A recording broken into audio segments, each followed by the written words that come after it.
For the fourth day this week, hospitalizations for the coronavirus hit a record high, but there's good news in the fight against COVID-19.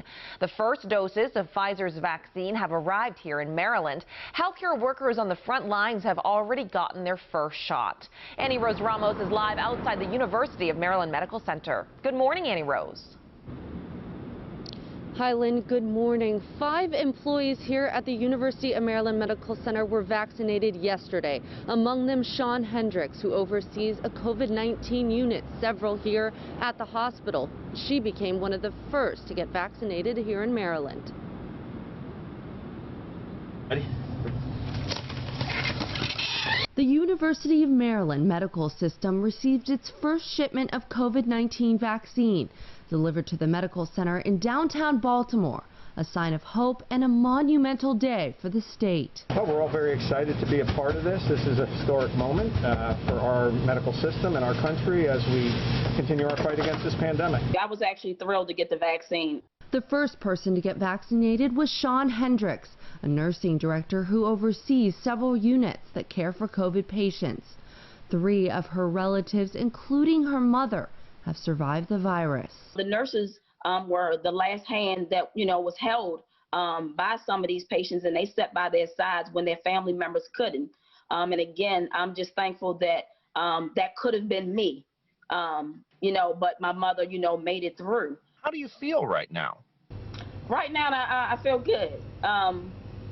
It's almost like getting the flu vaccine, but I must tell you, the flu vaccine usually stings. I didn't get any of that with the COVID vaccine, and I feel good right now. I have no complaints.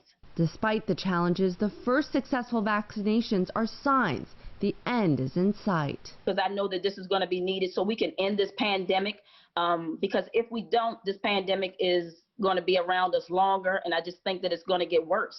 I just want to say thank you for everything you do, but also thank you for being the first to get the vaccine, to show others how important it is, and that this is safe, and this is the way we're going to get out of this pandemic. What's your #1 message to the community? Get vaccinated. Be open to the possibility that we can come out of this. Now, the University of Maryland Medical Center has already received 975 doses of the vaccine, and Lynn, they expect to receive even more next week. Reporting live, I'm Annie Rose Ramos for WJZ. Annie Rose, thank you. More than 300,000 people have now died from coronavirus in the U.S. as the holiday spike in cases continues. Hospitals are running out of room quickly. All 48 beds in the ICU at a hospital in California are now full. The medical center is planning to convert a conference room and its cafeteria into patient areas so it can deal with the rise in hospitalizations.